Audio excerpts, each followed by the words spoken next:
today, like I said, I'm going to move on to talk about a new historical period, which I'm going to get into the Age of Absolutism, which is kind of a period in history, kind of like between mostly the 17th and 18th centuries, where you got a lot of these early modern states in Europe that have monarchies that are very powerful, strong central governments, autocratic, kings, that kind of thing, even, queens or empresses as well.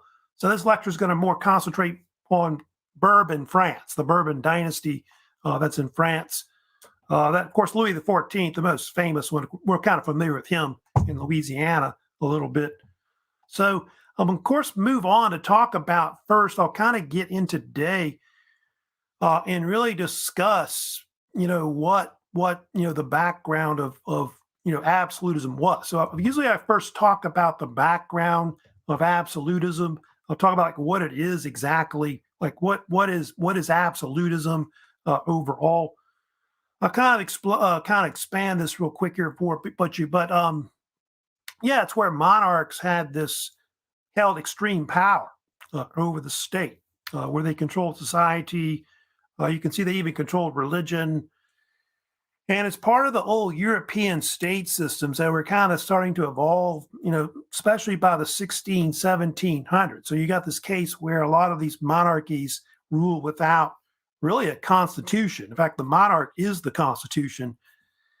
They don't have any legislative bodies. It's not like parliament like in England or whatever, how they're developing that, which is more limited type monarchies.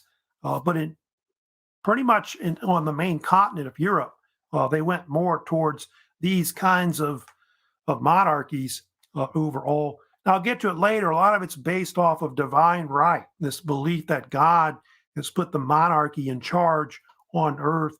He's the highest representative of man on earth. And so he has a lot of power over his subjects. A lot of it is linked to the Bible, especially in the Roman Catholic faith, as we'll get to later. In all kinds of countries, of course, you start seeing this happen. Like I was got a few of them I've got here, like France, Russia, Prussia, Spain, and maybe Sweden. Those are some of the countries that were kind of considered absolute. Portugal, I think, was another one. Denmark, Norway, I think, was another one that kind of went that way overall. Austria, of course, forgot about that one in the list. Yeah, for a while, Austria was kind of like that. Austrian Empire was that way as well. A lot of it was caused by the decline of feudalism, you can see. The rise of the cities, a lot of the middle class sided with the monarchy and things like that. And so a lot of these things were kind of causes of why, I guess, the absolute type of governments kind of will evolve over time.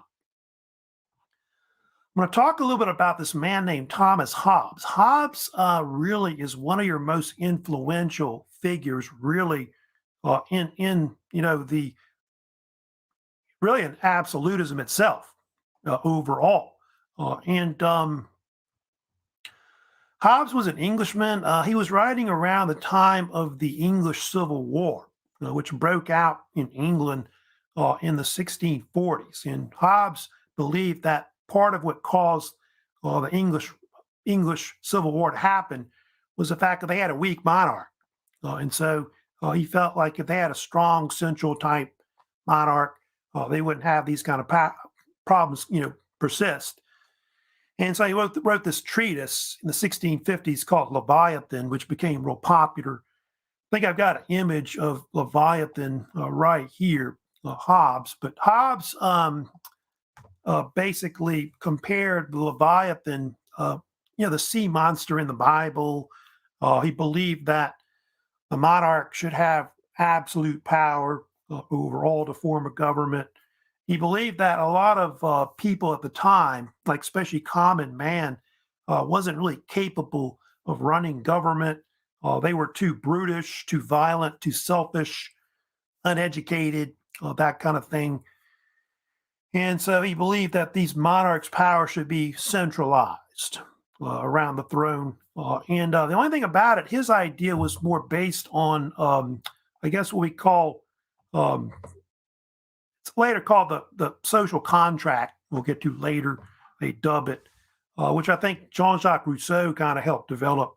But it was definitely a major influence on absolutism later. I usually mention The Prince too. I think that's another book they talk about sometimes before Leviathan. I know going back to the 16th century, where Machiavelli wrote one of the first modern political treatises. He writes also about how monarchs should stay in power, and obviously a lot of the beliefs with Machiavelli is that they sometimes had to use Machiavellian politics, where they had to be ruthless to stay in power, be very clever. I think Machiavelli even compared it to like a lion and a fox, the way rulers have to be to maintain power. Emperor Charles V in Europe in the 16th century. I think later Henry VIII was also heavily influenced, of course, by that book. Oh, and don't forget another work they always talk about, which is really probably the most influential in the end, with obviously divine right, and that's the Bible. The Bible is definitely the big influence, because a lot of these divine right theorists, kind of compare, the king's power to the kings in the Bible, like King David, King Solomon, etc. And so, yeah, divine right theory is really one of the main things that really is the main basis behind absolutism, divine right of kings, which they also called it as well. And I have an example of something that they always talk about, where the ideas of they think divine right came from. There's this thing called, I'll kind of show it to you right here, but it's called the Great Chain of Being. And there's this medieval theory that I guess God had created this hierarchy on earth, which stretched from heaven to earth. And so you had God in heaven with all the angels, the stars and the moon. And then you've got on the planet Earth, you've got the king at the top. The king is the highest representative on earth. Then you got the church, like the Catholic Church there. Then you got the princes and the nobility. Then you got the common man, like peasants, whatever. Then you can see it's got animals, plants, minerals, and things like that. So all that basically is part of what a lot of the theories of divine right come from, of course, later. So the king is the highest representative on earth, and so that's why he's in power. They also have like this image. I sometimes show the hand of justice that was kind of developed in France. I think going back to, I want to say, the 13th century. I believe it was King Louis XIV that first used this as kind of like a scepter. But the hand of justice represented like the king's power, like absolute power over everyone. The king supposedly could do three things: he could caress you, he could bless you, or he could strike you. Like the power shows the power of the king. And that scepter has been used by different monarchs. I think up through the Bourbon dynasty, and then Napoleon, I think, when he came to power in the early 1800s in France and formed the French Empire, he borrowed it also as well. So I guess each one of those fingers kind of represents one of those things that the king can do, more or less. So the king is the law of the land. There really isn't a constitution. He is the Constitution. Also, this man named Jacques Bousset, that was another figure who was really big into divine right theory. He heavily influenced like Louis XIII and Louis XIV. And he compared like the Bible to, like the kings in the Bible, like, King Solomon, King David, and that's how powerful, the king should be, and all the power should be surrounded by that king, like the crown's power, and so on. And so, the king was the God's representative on earth, and so he couldn't be, questioned. Total obedience, of course, to the king was kind of viewed as that. So yeah, those are just kind of some of the theories that they have that are circulating. A lot of countries follow this, although England obviously, they go away from that. They go for more of a constitutional monarchy, especially about the 17th century, more than anything.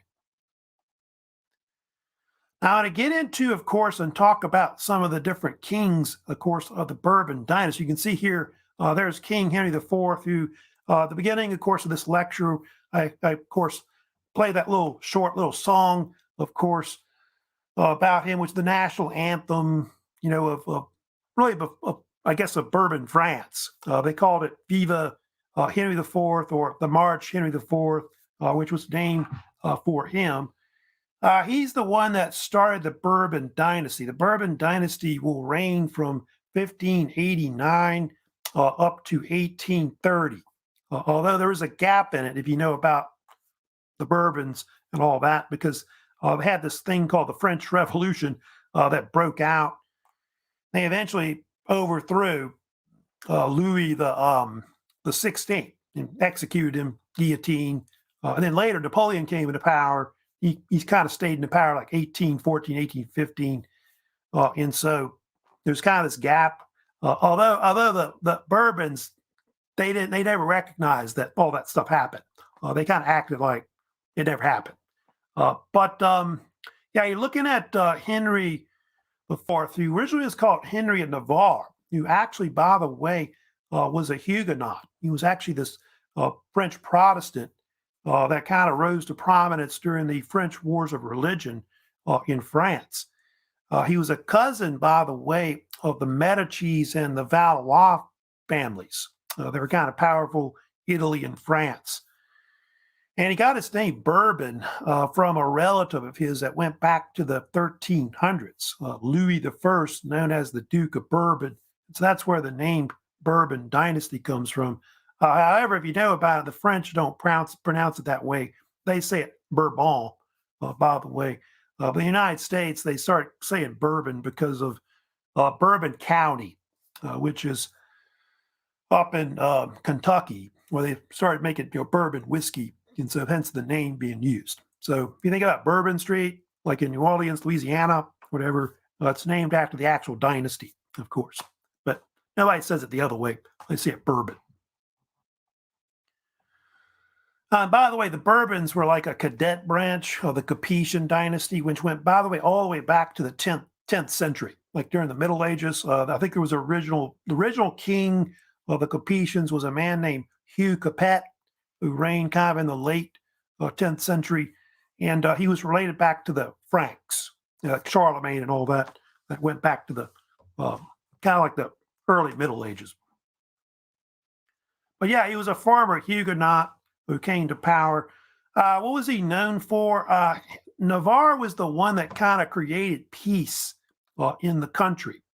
And he issued, remember that Edict of Nantes in 1598, which helped end persecution against the Huguenots, and it ended the French Wars of Religion. And so he was kind of considered a very important king. And so later they gave him nicknames like, Henry the Great, or Good King Henry also as well. And they, of course, wrote songs about him throughout the country, including a national anthem that was named for him, Viva Henry IV, or March Henry IV, which was, by the way, used up to like the late 18th century before the Marseillaise, of course, replaced it because of the French Revolution and all that. But it's kind of like the national anthem of the Bourbon French kingdom, pretty much. So there he is, Henry IV, Henry of Navarre, of course, the first Bourbon monarch. But yeah, he did convert to Catholicism. That's one of the things he had to do when he became, the king of France. Now, whether he was really a true Catholic, I don't know about that one. Now, what happened to him? Well, what happened eventually, he was replaced by another king that came in, which is Louis XIII, who was his son. He was actually, what happened was his father was killed, believe it or not, in May of 1610. This French fanatic named Francois Rabelais murdered him. I think stabbed him with, I want to say, a penknife, which is kind of bizarre.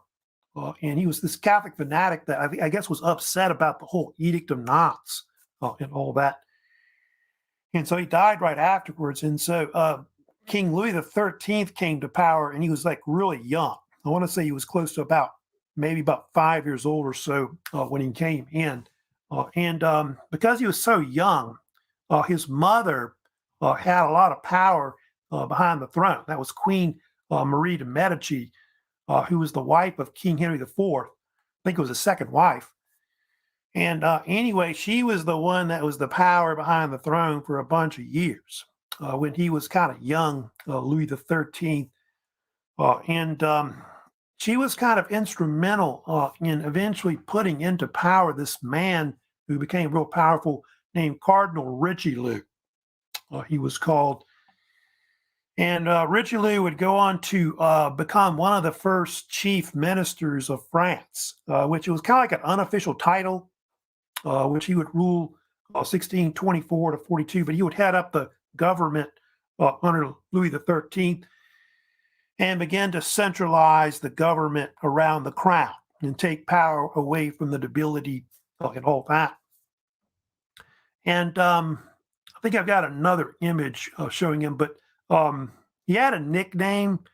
He was known as the Red Eminence. He was a cardinal in the Catholic Church, which is true. So he had a lot of power in the Catholic Church.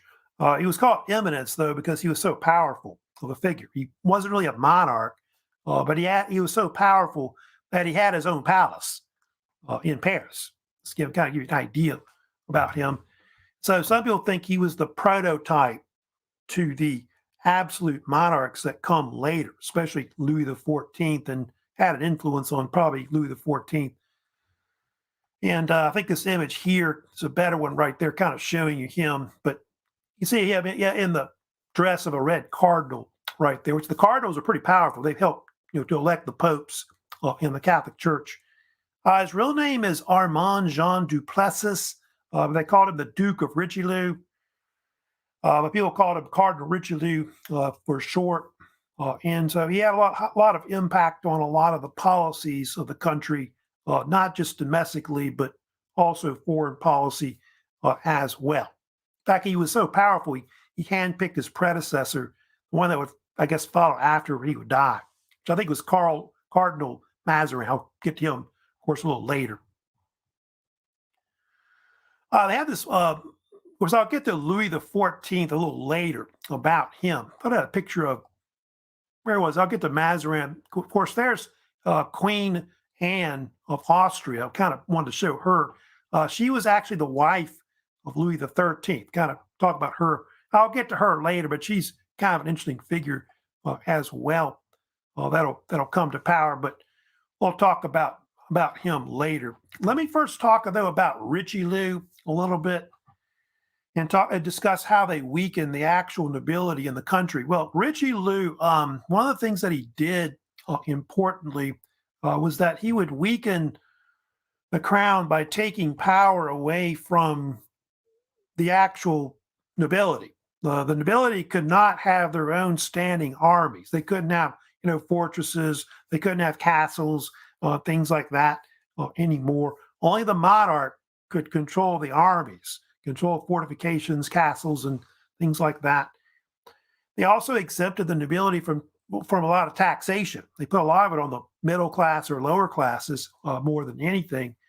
And so that made them more dependent on the monarch. And so this is something that Louis XIV will, of course, do later overall. In Bourbon, France, there were two types of nobility. You could either be the nobility of the sword, which that was a type of nobility where it was like basically that's something that went back to hereditary means, going back to, like, say, the Middle Ages, where you inherited basically, like your father had it and you had it, that kind of thing.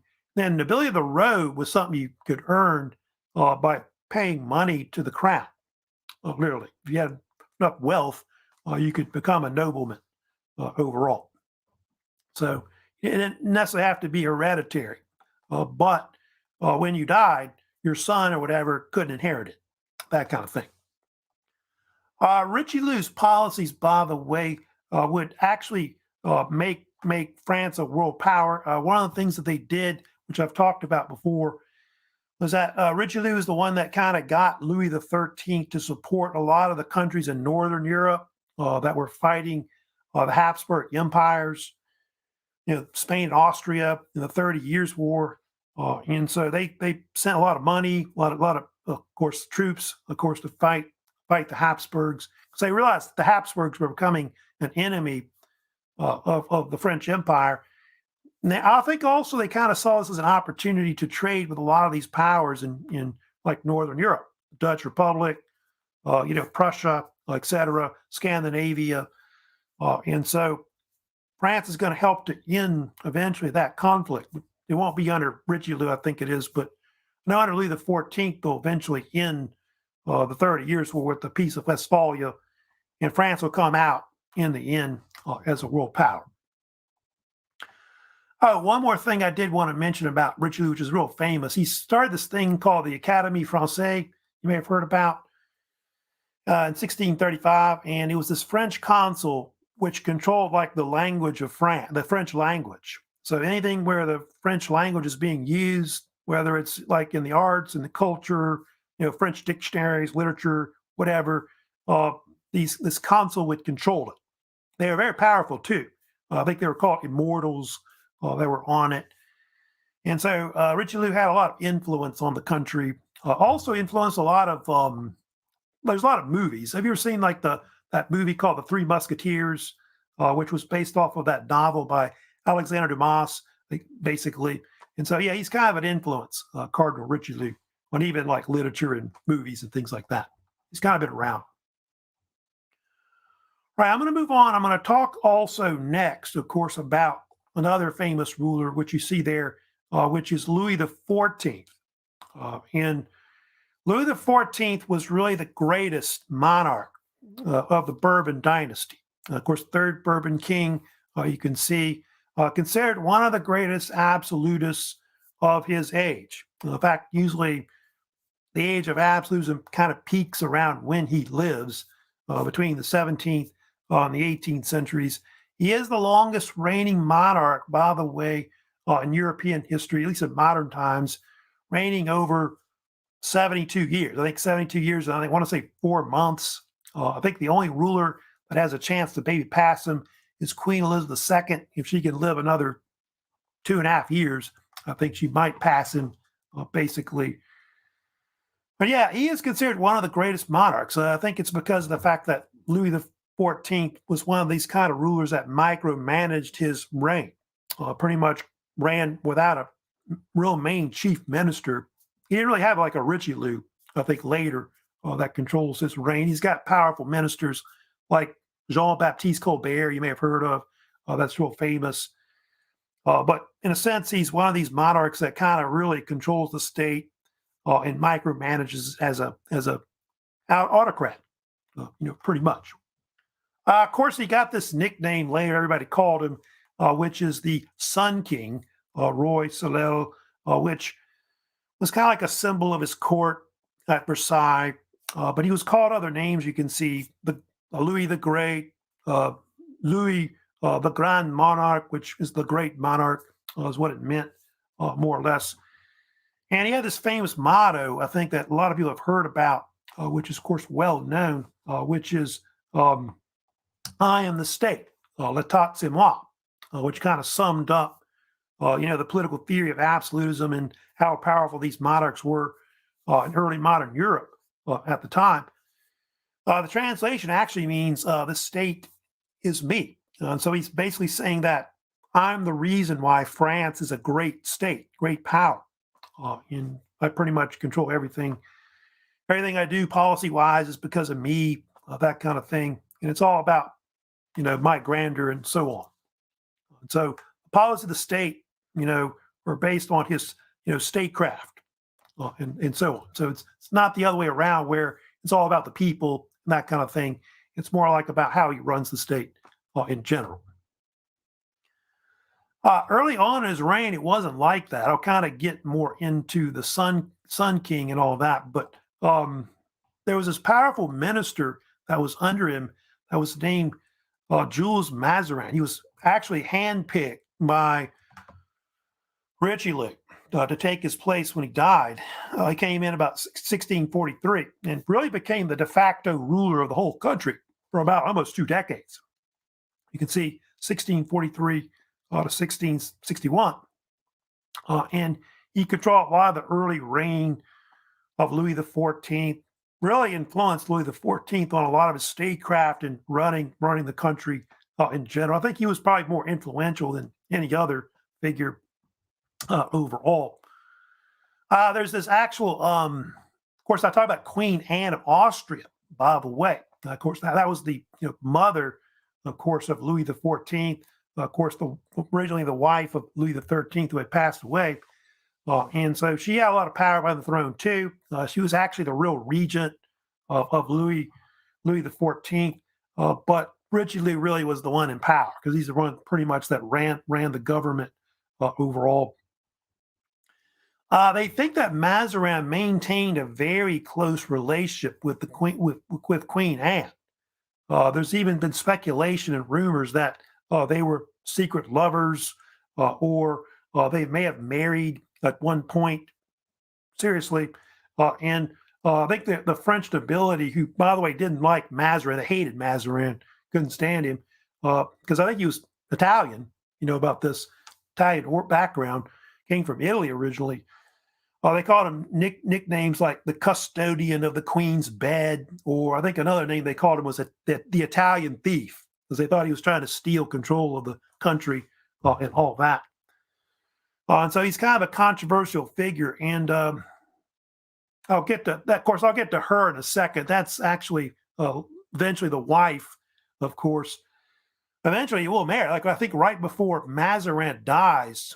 I think Mazarin died in 1661. He kind of hooked him up with this princess who was actually Louis's cousin. I think they're first cousins, I want to say, Maria Theresa of Spain.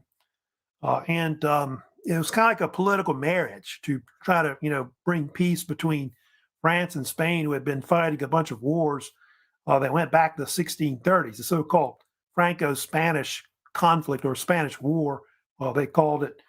I think there was a common issue, though, when he married her.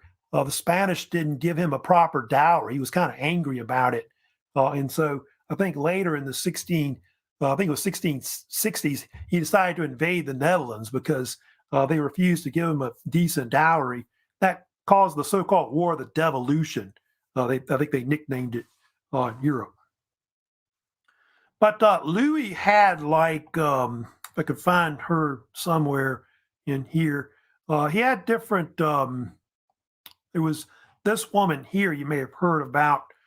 He had all kinds of mistresses. Like Louis XIV had numerous mistresses, but the one that was the most famous one was Marquis de Maintenon, who was his actual close advisor on different things of the state. And a lot of these Bourbon monarchs would have these mistresses that they'd be very close with and would, take care of the children and things like that. They had a head of the household and, basically they probably slept with him too, that kind of thing. But she was a very close advisor to him, for a bunch of years. And I think after his first wife died, Maria Theresa, they think there's a theory that he may have married her. But she was never officially like Queen of France, that kind of thing, more than anything. So kind of talking about that issue, of course. Now, later when after Mazarin died, of course, Louis XIV would gain more power, like when he was like in his 20s. And one of the first big things that Louis XIV did that became well known was he built a new palace complex, which was later known as the Palace of Versailles, or if you want the French version, the Chateau de Versailles, which was constructed south of Paris, beginning in the early 1660s.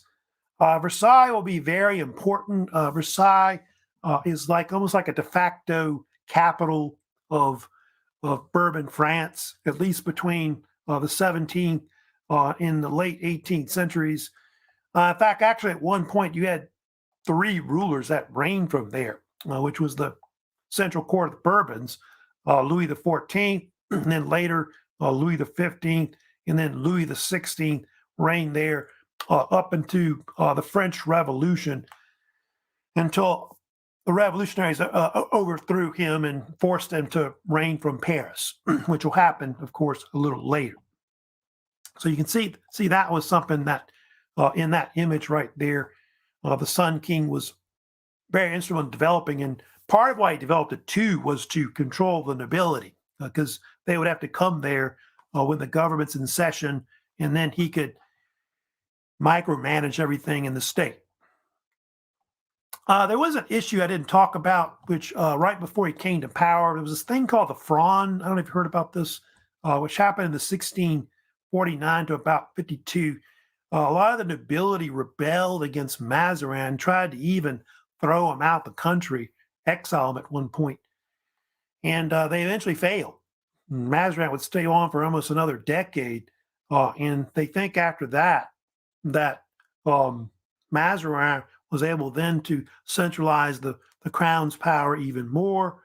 Louis XIV, by the way, hated living in Paris after that because of riots that had broken out.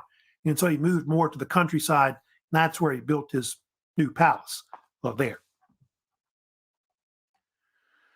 Kind of better images right here, but you can see an image of course, it's like Poseidon there with a lot of the, of course, ponds that were put in there, by the way. But a little bit about the palace itself. It was influenced by the Italians. In fact, a lot of palace construction that was built during the Age of Absolutism was influenced by Baroque style architecture, which was highly decorative and very theatrical, very showy, type palaces that were built with lots of tapestry paintings on the ceilings and a lot of gold, marble on the inside, and things like that. A lot of parks and gardens added to it also as well. And there was different people that were involved in the construction of it. The palace, by the way, was built between 1661 to 1682, although it was built up, they think, to the time of like Louis XV at one point on some of the construction of it. A lot of workers were involved in the construction of Versailles. I think as many as close to 40,000 workers worked on the construction of it overall. There's a lot of people involved, like famous architects that helped build it. The most famous was Louis XIV. He was the main architect that really designed and built the majority of Versailles, like the inside of it, minus, I think, the Hall of Mirrors was the only thing that he didn't really build that's known. They also had Andre Lenotre. He's kind of famous and kind of influential in Europe because a lot of people copied him later. He was a landscape architect that is the one that built all the gardens, the parks, the orchards, fountain works are all put in at Versailles as well. They had also Charles Le Brun. He was a French artist who did a lot of the paintings on the ceilings of Versailles, which Louis XIV really liked him. He thought he was one of the greatest French painters at the time that lived in the 17th century. And so he was pretty renowned also as well. Here's kind of an interior map, of course, of the Palace of Versailles. You can see it's got this minister's court that's in the middle with, of course, a statue of Louis XIV right here. Does kind of have a left wing and a south wing and a north wing on one side. And over here, you've got the different important suites. Like you have the King's Suite is over here. And you got the Queen's Suite, which are right here. Hall of Mirrors is back here, of course, behind here. And you got all the parks and gardens that are back here. There's an assembly hall over here, a chapel over here, because Louis XIV was very religious, by the way. He would often have a mass every day, pretty much. They also put on operas over here, like plays were put on a lot of times. Like plays like Jean Racine, Moliere at the time were real big. And so, and anyway, losing my voice, but anyway, you kind of see kind of the first floor design, of course, of Versailles right there. Oh, there is there's, of course, the courtyard of Versailles that you're looking at right there. But really in this later part of the building process, going into the 1670s, you got this one man named Jules Mansart, who really became well known for building, the Hall of Mirrors, which Hall of Mirrors, by the way, was the largest room that was put into, of course, the Palace of Versailles. I think I've got a better image of it right here. There's Mansart on the right, right there. You can see it's famous for its glass-clad mirrors that are on the left side of the hall, and then you got windows on the right. The mirrors help to reflect light off and light up the room, which of course the large size room you're looking at. If you want the size of it, it's about 246 feet long by 33 feet wide to kind of give you an idea of the size of it. A lot of times the kings like Louis XIV would use it to meet dignitaries, other people, other, ambassadors from other powers and things like that to kind of impress them, that kind of thing. They had whole balls in there. I think there's even a case where they had like royal weddings. I've heard stories that they actually had women that would come there to actually give birth inside the Hall of Mirrors. And of course, the most famous thing about Hall of Mirrors was various treaties that were signed there. The most famous, of course, was the Treaty of Versailles, signed there in 1919. So, real showy, all this wealth they're kind of, showing off by the monarchs, etc. Some of that furniture you can see pretty expensive, like gold-looking furniture you see on the right and the left. A lot of marble. Of course, the tapestries were probably considered one of the most famous things that were well known, of course, about Versailles. Of course, there's that kind of courtyard area. There was supposedly a gate that was in the middle there that ran from that left to right side there. But during the French Revolution, when they broke into it, they broke through and I think wrecked it. So it doesn't exist anymore. There used to be like a gate that was right there. Here's some statistics on by the way, on the Palace of Versailles. You can see it takes up about 2,000 acres of grounds overall. Look at all the plants that they use. 200,000 trees, 210,000 types of flowers are planted every year. 80 miles of rows of trees. That's amazing. 50 fountains and 620 fountain nozzles. 21 miles of water conduits. And look at that, 3,600 cubic meters per hour of water is consumed, or I guess must be used by the fountains and all that to run it. 26 acres of roof, 51,000 square meters of floors, 2,153 windows, 700 rooms within it, 67 staircases. Also, it's got a lot of artwork in it. So you can see all kinds of paintings, engravings, and drawings and sculptures. Something like it must be 20, 30,000 types of works of art are actually part of Versailles. So it's really now a museum now, more than anything. The gardens are fancy too, also as well, that you're looking at. One of the favorite plants that Louis XIV liked to then the plant was the tulip plant, which you can see there. A lot of those are tulips. And tulips was a big, big craze around that time, like around the 16th, 17th century. I think they called it tulip mania or something like that, because the Dutch Republic, I know, kind of monopolized it for a while, I believe. And so, that was one of his favorite types of flower to grow, the so-called tulip plant. You can see it also had like orchards were put in and orangeries and things like that were also part of it also as well. Reminds me of like the Biltmore, if you ever been there, of course, which is in Asheville, North Carolina, which was a famous Vanderbilt mansion they built years ago. Now, I want to talk about also this other man that's real famous under Louis XIV, which is his name is, of course, is Jean-Baptiste Colbert. Colbert was considered to be really Louis XIV's most important minister. In fact, if he had a chief minister, it was basically him. I don't think it was really an official title, like Prime Minister of Great Britain or whatever. But he did have a title, which was Controller General of Finances. And he was instrumental in expanding the French Empire, part of why France was booming as a power at the time. Part of why I guess Louis XIV was able to spend all this money lavishly on these palaces like Versailles.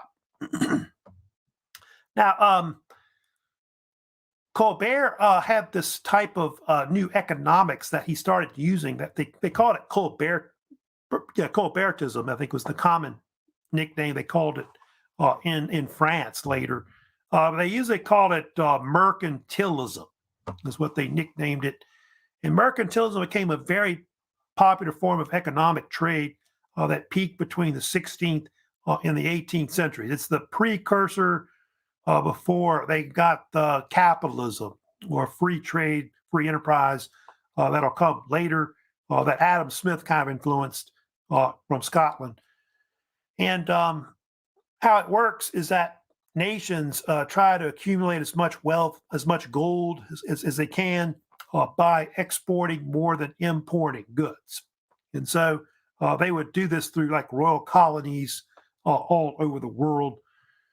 And if you go to this map here, which I can show you down here, France had different colonies all over the world. Their biggest colony really was actually New France. Which is, like in Canada and Louisiana. And the biggest thing was the fur trade, where they trapped different animals like beaver and so on, and made that into clothing. They bring this back to France and make it into clothing and then sell it to the empire and make a fortune overall. Also off the east coast of Canada, they caught a lot of fish. That's like fisheries was probably the second big thing they had in New France. Like the cod fish or whatever, and the French needed fish because of Lent, where they could eat like meat and stuff like that. You can see also in India, you go to, I don't think that image shows India, but India, they have like things like coffee, pepper, spices, cotton as well.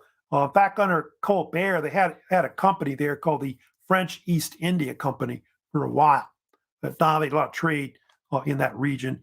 Then in the Caribbean, on Saint Domingue, or Haiti, as they call it today, which is on the western side of Hispaniola, sugar plantations, which made sugar and rum, are the big things, of course, that they had. So that's pretty much the kind of, economics that drove really the French Empire under Louis XIV with Colbert's, expertise behind the throne. Other things that Colbert did too, I think I'll kind of get to this a little later on that issue, but Colbert did a lot of things. I kind of got a list of them here, but he developed a glass industry in France. Before that, if you wanted glass, you had to get it from Italy. Italians for a while dominated the glass trade in Europe. And so he created this own state company called the St. Gobain, which is still around today, by the way. And it helped to monopolize a lot of glass throughout Western Europe at the top. He founded the French Navy. He founded the French Merchant Marine. So those are kind of part of, developing their empire and all, because it started to be vast. Canada, Louisiana, India. Also, they think Colbert is the one that sent a lot of the explorers to the Americas, like LaSalle and others and so on, were sent later under him to like explore the Mississippi River. They explored the Great Lakes. Part of, central Canada was explored as well. Also, they think that Colbert was instrumental in developing new transportation networks throughout the country. He helped build new roads, new canals to connect different parts of the country. He raised tariffs to protect France's industries, like I guess that glass industry he developed. He put tariffs on imported glass from Italy as an example. There is one thing he's kind of infamous for, which kind of on the negative side. They think he helped to write up the Code Noir, with the so-called Black Code. You want the French translation.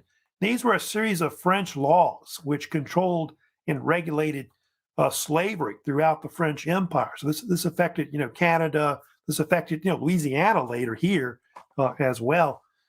And so he kind of helped write it up, but I think the code wasn't written until after he had died, but they say he influenced it more than anything. Colbert was around up until the 1680s. However, after he died, they think the country started declining after that.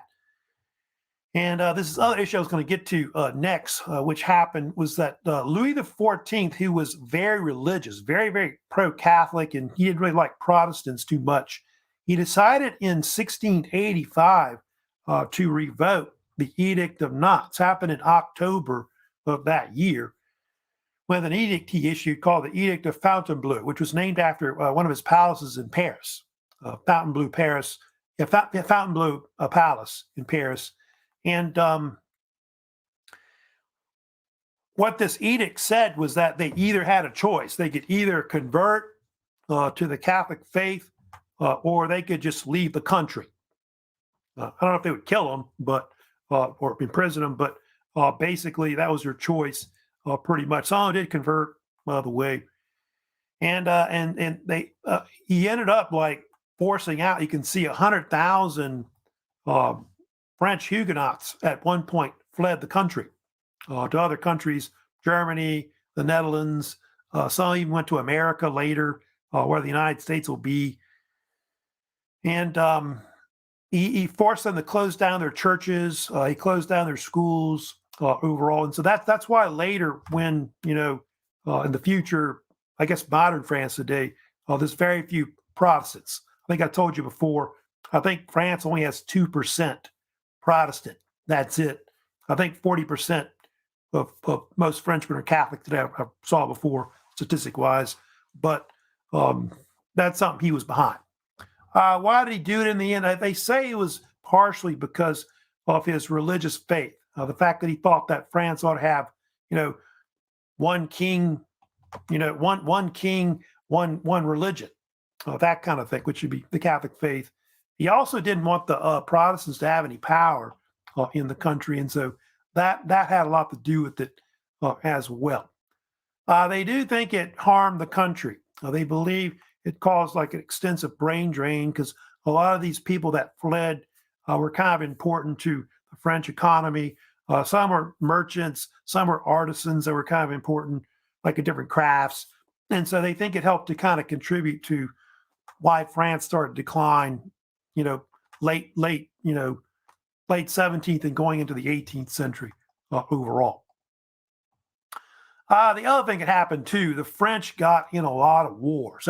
That's one thing about Louis XIV, is he fought numerous wars in Europe. Most of them were fought between pretty much the late 17th to the 18th century.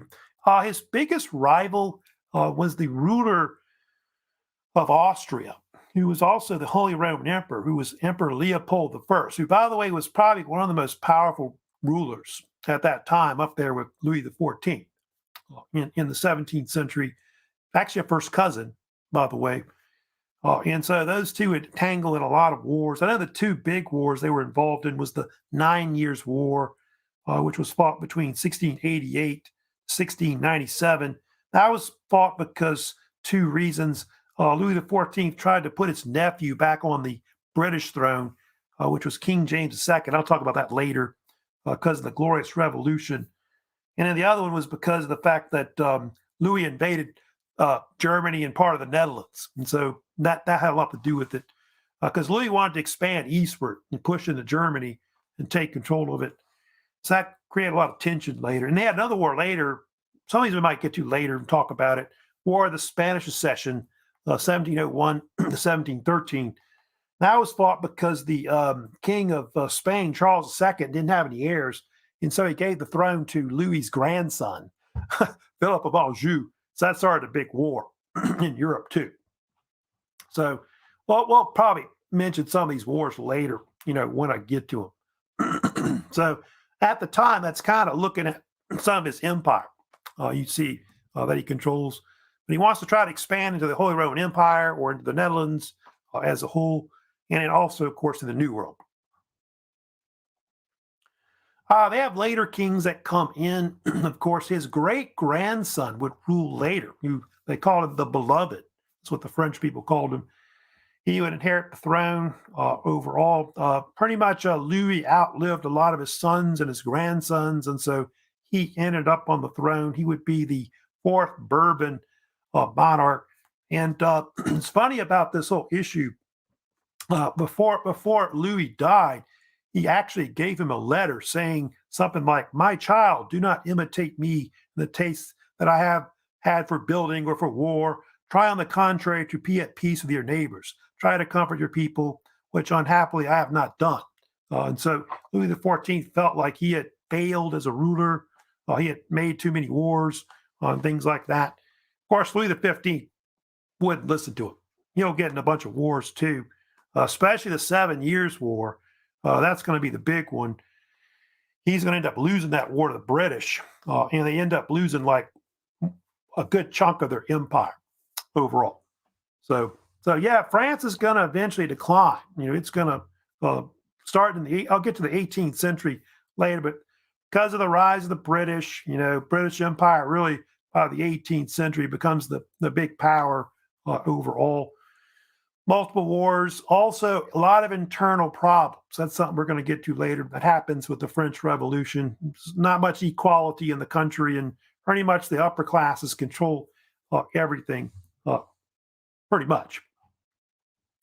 I'll just for a few minutes also talk about it as well. But yeah, they have later monarchs of the Bourbon dynasty as well. Like I said, the Bourbons reign up to 1830. You've got of course, I just talked about Louis XV. He reigned from 1715 up to 1774. So he was on the throne quite a while also as well, almost 60 years. They have Louis XVI. He would come in later. He was like this grandson of Louis XV. And anyway, he reigned from 1774 to 1792. If you know much about Louis XVI, he would get overthrown, of course, in the French Revolution. He would get his head chopped off, of course, via the guillotine, January 1793. And of course, the French revolutionaries overthrew him, and they put in a republic, the French Republic, of course. And then you had later, you had Napoleon would also seize power, of course, at the end of the French Revolution. You'll notice there's a gap there. There's the Louis XVI, and then they go to a Louis XVIII. There was a Louis the XVII. The Louis XVII was the son of Louis XVI, who actually never ruled. He was imprisoned during the French Revolution, but I think the Bourbons basically said he did, that kind of thing, because they acted like it never happened, the French Revolution or Napoleon. And so he's kind of seen as Louis XVII there. And then the guy in the middle is Louis XVIII. Louis XVIII is a younger brother of Louis XVI. He'll reign after Napoleon is exiled from France. And they put the Bourbons back in 1814, 1815. And then he reigned about 10 years. And then his younger brother there, Charles X, was the last Bourbon ruler who reigns until 1830 overall. So all those three are brothers. Actually, you're looking at there are later monarchs that they have. So Bourbons go up to basically 1830. So anyway, kind of talking about some of those later Bourbon rulers that they have. Now, later in the week on Wednesday, I'm going to move on to talk about the Habsburgs. That's the other thing we'll kind of talk about. I'm going to talk about, the rise of, they got the Spanish Habsburgs, in Spain. You got Emperor Charles V. We'll kind of mostly talk about, and his son Philip II. We'll kind of get into him. And then you got the Austrian Habsburgs, like the Maria Theresa, remember her as well. We'll kind of talk about some of those rulers. Oh, Emperor Leopold I, of course, I just talked about also as well. So we got these different empires that, of course, that are out there. We'll talk about. I think they say the Habsburgs was one of the most famous dynasties in really Europe. I think that one and the Bourbons, and maybe I want to say the Romanov dynasties, also pretty famous as well. So that's it for today. I think it's like we had some It's like I miss Grace and hey, what's going on? Hope you're having a great morning overall. But don't forget before I go, I think I had some reminders about assignments that are out there still. I think I told you the expiration quiz was still open till tonight. So if you haven't done it, make sure you get that done. Conquest of America quiz, of course, we later due. I think later in the week sometime I'll be due. Then first vocab, of course, is also due this week as well. I think it's due Friday or something like that. I kind of put it back, but that's basically when it due. I'll check the discussion threads. There should be a bunch still going for some classes on. And I'll start a new one probably on this era also as well. So that's it for today.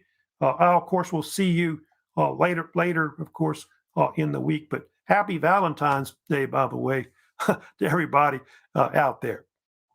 So y'all take care.